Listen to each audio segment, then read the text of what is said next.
ಸಭಾ ಕ್ಷೇತ್ರದ ವಿಡಿಯೋ ಮಾಡ್ತೀವಿ. ನೀವು ಯಾಕೆ ಹಂಗೆ ಅಲ್ಲಿ ಹೋದ ಅಲ್ಲೇ ನಿಂತು ಎಲ್ಲ 34 ಪಂಚಾಯಿತಿಗಳಿಂದ ಕ್ಷೇತ್ರದ ನಗರ ಭಾಗದಿಂದಲೂ ಸೇರಿ ಹಳ್ಳಿಗಳಿಂದ ಕ್ಷೇತ್ರದ ತಂದೆ ತಾಯಂದಿರುಗಳು, ಕ್ಷೇತ್ರದಲ್ಲಿ ನೆಲೆಸಿರ್ತಕ್ಕಂಥ ಭವಿಷ್ಯದ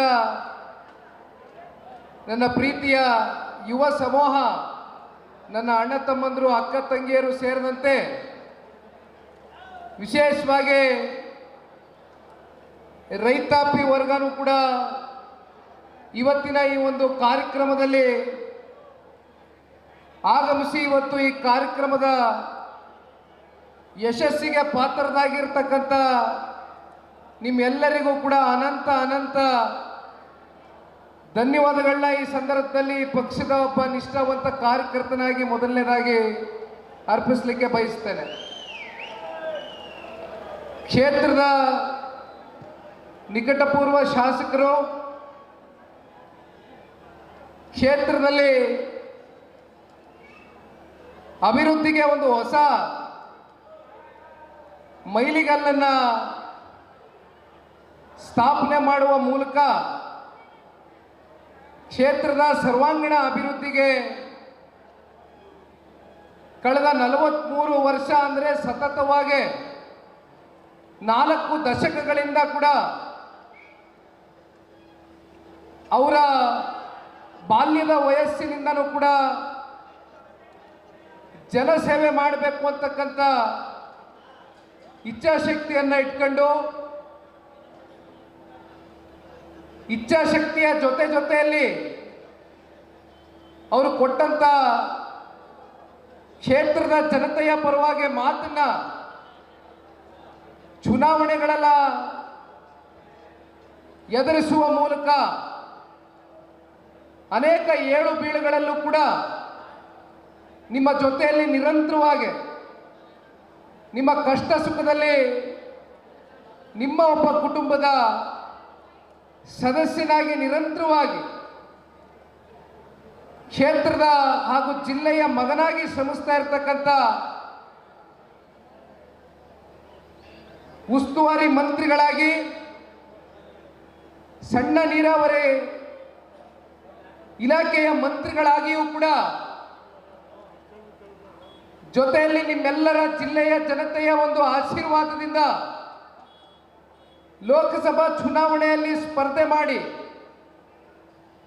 ಮಂಡ್ಯ ಜಿಲ್ಲೆಯ ತಂದೆ ತಾಯಂದ್ರ ಒಂದು ಆಶೀರ್ವಾದದಿಂದ ಲೋಕಸಭೆಗೂ ಕೂಡ ಪ್ರವೇಶ ಮಾಡಿದಂಥದ್ದು ಬಹುಶಃ CS ಪುಟ್ಟರಾಜಣ್ಣನವರ ಇತಿಹಾಸವನ್ನ ಇವತ್ತು ಮೆಲುಕಾಗ್ತಕ್ಕಂಥ ಇವತ್ತಿನ ಈ ಒಂದು ಸುಸಂದರ್ಭದಲ್ಲಿ ಅವರ ಒಂದು ನಾಯಕತ್ವದ ಅಡಿ ಅವರ ಒಂದು ನೇತೃತ್ವದಲ್ಲಿ ಬಹುಶಃ ಕಳೆದ 2-3 ವಾರಗಳಿಂದ ನಿರಂತರವಾಗಿ ಕ್ಷೇತ್ರದಲ್ಲಿ ಇರ್ತಕ್ಕಂಥ ಹಿರಿಯ ಮುಖಂಡರು, ಕಿರಿಯ ಕಾರ್ಯಕರ್ತ ಬಂಧುಗಳು ನಿಮ್ಮೆಲ್ಲರ ಹೋರಾಟ, ಶ್ರಮ, ಸಹಕಾರದಿಂದ ಇವತ್ತಿನ ಈ ಕಾರ್ಯಕ್ರಮ ಅತ್ಯಂತ ಯಶಸ್ವಿಯಾಗಿ ನೆರವೇರ್ತಕ್ಕಂಥದ್ದಕ್ಕೆ ನೀವೆಲ್ಲರೂ ಕೂಡ ಬಹುಮುಖ್ಯವಾಗಿ ಕಾರಣಕರ್ತರಾಗಿದ್ದೀರಿ ಅಂತಕ್ಕಂಥದ್ದನ್ನ ಈ ಸಂದರ್ಭದಲ್ಲಿ ಮತ್ತೊಮ್ಮೆ ನಿಮಗೆ ಅಭಿನಂದನೆಗಳನ್ನ ಸಲ್ಲಿಸ್ತಾ, ಬಹುಶಃ ತಮ್ಮೆಲ್ಲರಿಗೂ ಗೊತ್ತಿದೆ ಅಂತಕ್ಕಂಥದ್ದನ್ನ ನಾನು ಭಾವಿಸುತ್ತೇನೆ. ಕಾರಣ ಪಕ್ಷದ ಯಾವುದೇ ಚಟುವಟಿಕೆಗಳನ್ನ ವಿಶೇಷವಾಗಿ ನಮ್ಮ ಮಂಡ್ಯ ಜಿಲ್ಲೆನಲ್ಲಿ ಇರ್ತಕ್ಕಂಥ ಕಾರ್ಯಕರ್ತ ಬಂಧುಗಳು ಗಮನಿಸ್ತಾನೆ ಬರ್ತಾ ಇರ್ತೀರಿ. ಹೊಸದಾಗಿ ನಾನೇನು ಇದನ್ನ ನಿಮ್ಮ ಮುಂದೆ ಪುನರ್ರಚನೆ ಮಾಡಲಿಕ್ಕೆ ಹೋಗೋದಿಲ್ಲ. ಆದರೂ ಕಳೆದ ಹಲವಾರು ತಿಂಗಳುಗಳಿಂದ ನಿರಂತರವಾಗಿ ಪಕ್ಷದ ಸದಸ್ಯತ್ವ ನೋಂದಣಿಯ ಕಾರ್ಯಕ್ರಮದ ಹಿನ್ನೆಲೆಯಲ್ಲಿ ಕರ್ನಾಟಕ ರಾಜ್ಯ ಅಂದರೆ ಜನತಾದಳ ಪಕ್ಷ ಕೇವಲ ಹಳೆ ಮೈಸೂರು ಪ್ರಾಂತ್ಯಕ್ಕೆ ಸೀಮಿತವಾಗಿರ್ತಕ್ಕಂಥ ಪಕ್ಷ ಅಂತಕ್ಕಂಥದ್ದು ಸಾಕಷ್ಟು ಜನ ತಪ್ಪು ಮಾಹಿತಿಗಳನ್ನ ಕೊಡ್ತಾ ಇರ್ತಾರೆ. ಬಹುಶಃ ಇವೆಲ್ಲವನ್ನ ಮುರಿಬೇಕು ನಮಗೆ. ಕರ್ನಾಟಕ ರಾಜ್ಯ ಅಂದರೆ ಹಳೆ ಮೈಸೂರು ಪ್ರಾಂತ್ಯಕ್ಕಷ್ಟೇ ಜನತಾದಳ ಪಕ್ಷ ಸೀಮಿತವಾಗಿಲ್ಲ. ಕಲ್ಯಾಣ ಕರ್ನಾಟಕ ಇರಲಿ, ಕಿತ್ತೂರು ಕರ್ನಾಟಕ ಇರಲಿ, ಮಧ್ಯ ಕರ್ನಾಟಕ ಇರಲಿ, ಉತ್ತರ ಕನ್ನಡ ಇರಲಿ, ಜೊತೆಯಲ್ಲಿ ಬೆಂಗಳೂರು ನಗರ ಸೇರಿದಂತೆ ಇವತ್ತು 70ನೇ ವಿಧಾನಸಭಾ ಕ್ಷೇತ್ರ ಮೇಲ್ಕೋಟೆ ಕ್ಷೇತ್ರಕ್ಕೆ ಬಂದು ತಲುಪಿದ್ದೇನೆ. ಈಗಾಗಲೇ ಸರಿಸುಮಾರು 16,000 ಕಿಲೋಮೀಟರು ನಿರಂತರವಾಗಿ ರಾಜ್ಯಾದ್ಯಂತ ಸಂಚರಿಸ್ತಾ ಇರ್ತಕ್ಕಂಥ ಒಂದೇ ಉದ್ದೇಶ ನಿಮ್ಮೆಲ್ಲರಿಗೂ ಗೊತ್ತಿದೆ. ಜನತಾದಳ ಪಕ್ಷ ಸನ್ಮಾನ್ಯ ದೇವೇಗೌಡರು ಸಾಹೇಬರ ಹೋರಾಟದ ಹಿನ್ನೆಲೆಯಲ್ಲಿ ಸ್ಥಾಪಿತವಾಗಿರ್ತಕ್ಕಂಥ ಪಕ್ಷ. 99ರಲ್ಲಿ ಜನತಾದಳ ಪಕ್ಷ ಈ ರಾಜ್ಯದಲ್ಲಿ ಒಂದು ಪ್ರಾದೇಶಿಕ ಪಕ್ಷವಾಗಿ ಹುಟ್ಟಿದೇಳಿತು.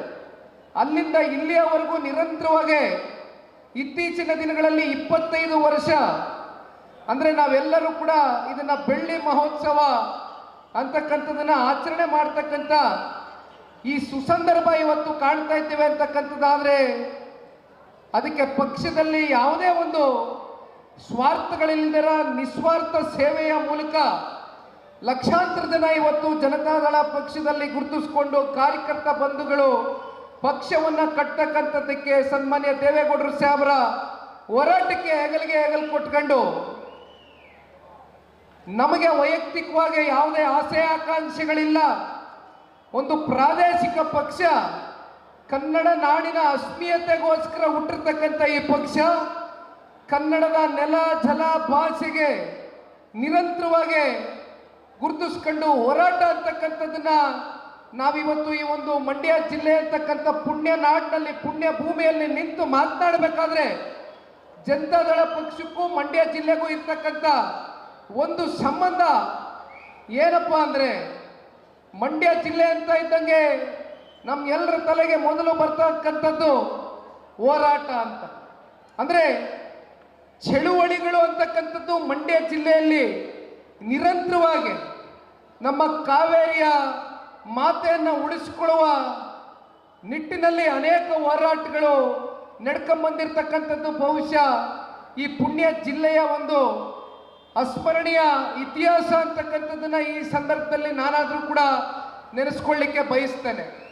ಒಂದು ಕಡೆ ಮಂಡ್ಯ ಜಿಲ್ಲೆಯ ಹೋರಾಟದ ಇತಿಹಾಸವಾದರೆ ಮತ್ತೊಂದು ಕಡೆ ಜನತಾದಳ ಪಕ್ಷದ ಹೋರಾಟದ ಇತಿಹಾಸವೂ ಕೂಡ ಸ್ಮರಿಸ್ಕೊಳ್ಬೇಕಾದಂಥ ಇವತ್ತಿನ ಈ ಒಂದು 25 ವರ್ಷದ ಬೆಳ್ಳಿ ಹಬ್ಬದ ಈ ಸುಸಂದರ್ಭದಲ್ಲಿ ನಾವು ನೀವೆಲ್ಲರೂ ಏನು ಸೇರಿದ್ದೀವಿ.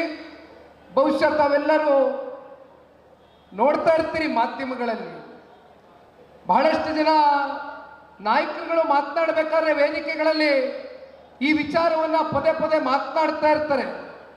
ಸನ್ಮಾನ್ಯ ದೇವೇಗೌಡರು ಸಾಹೇಬರು ಇವತ್ತು 93 ವಯಸ್ಸಿನ ದೇವೇಗೌಡರು ಸಾಹೇಬರು. ಇವತ್ತಿಗೂ ಕೂಡ ಅವರಲ್ಲಿ ಹೋರಾಟದ ಕಿಚ್ಚು ಸ್ವಲ್ಪನೂ ಕೂಡ ಕಮ್ಮಿ ಆಗಿಲ್ಲ. ನಮ್ಮ ನಾಡಿನ ಯಾವುದೇ ನೀರಾವರಿ ವಿಚಾರಕ್ಕೆ ಸಂಬಂಧಪಟ್ಟಂತೆ ದೇವೇಗೌಡರು ಸಾಹೇಬರಿಗೆ ಇದ್ದಂಥ ದೂರದೃಷ್ಟಿ ಇವತ್ತಿಗೂ ಅವರಲ್ಲಿ ಇರ್ತಕ್ಕಂಥ ಒಂದು ಬದ್ಧತೆಯನ್ನು ಪ್ರತಿನಿತ್ಯವೂ ಕೂಡ ಈ ವಯಸ್ಸಿನ ದೇವೇಗೌಡರು ಸಾಹೇಬರು ರಾಜ್ಯಸಭೆಯಲ್ಲಿ ಕನ್ನಡ ನಾಡಿನ ರೈತರ ಪರವಾಗಿ ನೀರಾವರಿಯ ಪರವಾಗಿ ಹರಾರಿಸ್ತಾ ಇರ್ತಕ್ಕಂಥದ್ದನ್ನು ನೋಡಿದಾಗ ಎಲ್ಲ ಒಂದು ಕಡೆ ನಮ್ಮಂಥ ನಿಮ್ಮಂಥ ಯುವಕರಿಗೆ ಇವತ್ತು ದೇವೇಗೌಡರ ಸಾಹೇಬರ ಇವತ್ತಿನ ವಯಸ್ಸಿನಲ್ಲೂ ಅವರು ಮಾಡ್ತಾ ಇರ್ತಕ್ಕಂಥ ಅವರು ಪಡ್ತಾ ಇರ್ತಕ್ಕಂಥ ರಾಜ್ಯದ ಪರವಾದಂಥ ಹೋರಾಟಗಳನ್ನ ನೋಡಿದಾಗ ನಮಗೆ ನಿಮ್ಮೆಲ್ಲರಿಗೂ ಕೂಡ ಇದು ಸ್ಫೂರ್ತಿ ಆಗಬೇಕಾ ಬೇಡವಾ ಅಂತಕ್ಕಂಥದ್ದನ್ನ ಈ ಸಂದರ್ಭದಲ್ಲಿ ನಿಮಗೆ ನಾನು ಪ್ರಶ್ನೆ ಮಾಡಲಿಕ್ಕೆ ಬಯಸ್ತೇನೆ. ಕಾರಣ ಕನ್ನಡ ನಾಡಿನಲ್ಲಿ ಸಾಕಷ್ಟು ಪ್ರಾದೇಶಿಕ ಪಕ್ಷಗಳು ಸ್ಥಾಪನೆ ಆದಂಥದ್ದನ್ನು ನೋಡಿದ್ದೇವೆ ನಾವು. ಆದರೆ ಯಾವ ಕೂಡ ಪ್ರಾದೇಶಿಕ ಪಕ್ಷಗಳು ಆಯಾ ಸಂದರ್ಭಕ್ಕೆ ಚುನಾವಣೆಗೆ ಸೀಮಿತವಾಗಿ ಸ್ಥಾಪನೆ ಆದಂಥ ಪಕ್ಷಗಳು ಕೆಲವೊಂದಷ್ಟು ಪಕ್ಷಗಳು ಒಂದು ಚುನಾವಣೆಯನ್ನು ಎದುರಿಸಿ ಪಕ್ಷ ವಿಸರ್ಜನೆಯನ್ನು ಮಾಡಿರ್ತಕ್ಕಂಥ ಇತಿಹಾಸ ನೋಡಿದ್ದೇವೆ. ಮತ್ತೆ ಕೆಲವೊಂದಷ್ಟು ಪಕ್ಷಗಳು ಒಂದಷ್ಟು ಜನ ನಾಯಕರುಗಳು ಎಲ್ಲೋ ಒಂದು ಕಡೆ ಅವರ ವೈಯಕ್ತಿಕ ಕಾರಣಗಳಿಂದ ಪಕ್ಷ ಹುಟ್ಟಾಕಿ ಚುನಾವಣೆಯನ್ನು ಎದುರಿಸದೆ ವಾಪಸ್ಸು ಹಿಂಪಡೆದಿರ್ತಕ್ಕಂಥದ್ದನ್ನು ಕೂಡ ನಾವು ನೋಡಿದ್ದೇವೆ. ಅದರ ಮಧ್ಯೆ ಜನತಾದಳ ಪಕ್ಷ 25 ವರ್ಷ ಪೂರೈಸಿದೆ ಅಂತಕ್ಕಂಥದ್ದಾದರೆ ಬಹುಶಃ ಅದಕ್ಕೆ ಮೂಲ ಕಾರಣ ಯಾವ ರಾಜಕಾರಣದ ಕೆಲವೊಂದಷ್ಟು ಸನ್ನಿವೇಶಗಳು, ಕಷ್ಟದ ದಿನಗಳು ಜನತಾದಳ ಪಕ್ಷ ಎದುರು ನೋಡಿದಂಥ ಸಂದರ್ಭದಲ್ಲಿ, ಅಂಥ ಸಂದರ್ಭಗಳಲ್ಲಿ ಪಕ್ಷಕ್ಕೆ ಬೆಂತಟ್ಟಿ ಜನತಾದಳ ಪಕ್ಷದ ಪರವಾಗಿ ನಾವಿದ್ದೇವೆ, ದೇವೇಗೌಡರು ಸಾಹೇಬರ ಹೋರಾಟಕ್ಕೆ ನಮ್ಮ ಬೆಂಬಲ ಇದೆ, ಕುಮಾರಣ್ಣ ಅವರ ನಾಯಕತ್ವಕ್ಕೆ ಮತ್ತಷ್ಟು ಶಕ್ತಿಯನ್ನು ತಂದುಕೊಡ್ತೇವೆ ಅಂತಕ್ಕಂಥ ಆತ್ಮವಿಶ್ವಾಸವನ್ನು ಹುಟ್ಟಿಸಿದಂಥದ್ದು ಮಂಡ್ಯ ಜಿಲ್ಲೆಯ ಎಲ್ಲ ನನ್ನ ಪುಣ್ಯಾತ್ಮ ತಂದೆ ತಾಯಿರನ್ನ ಇವತ್ತಿನ ದಿನ ನಾನು ಮತ್ತೊಮ್ಮೆ ಸ್ಮರಿಸಿಕೊಳ್ಳಲಿಕ್ಕೆ ಬಯಸ್ತೇನೆ. ಜನತಾದಳ ಪಕ್ಷ ಈ ನಾಡಿನಲ್ಲಿ ಮಂಡ್ಯ ಜಿಲ್ಲೆಯಲ್ಲಿ ಅತ್ಯಂತ ಸುಭದ್ರವಾಗಿದೆ ಅಂತಕ್ಕಂಥದ್ದು, ಬಹಳ ಗಟ್ಟಿಯಾದಂಥ ನೆಲೆಯನ್ನು ಊರ್ತಕ್ಕಂಥದ್ದಕ್ಕೆ ನಾನು ಒಂದು ಸಣ್ಣ ವಿಚಾರವನ್ನು ನಿಮ್ಮ ಮುಂದೆ ಇಡಲಿಕ್ಕೆ ಬಯಸ್ತೇನೆ. 2018ರ ವಿಧಾನಸಭಾ ಚುನಾವಣೆ, ಬಹುಶಃ ಅದು ಪುಟ್ಟರಾಜಣ್ಣವರು ಹಾಗೂ ಪುಟ್ಟರಾಜಣ್ಣವರ ಅಭಿಮಾನಿಗಳು, ನಮ್ಮ ಕಾರ್ಯಕರ್ತ ಬಂಧುಗಳು ಕ್ಷೇತ್ರದಲ್ಲಿ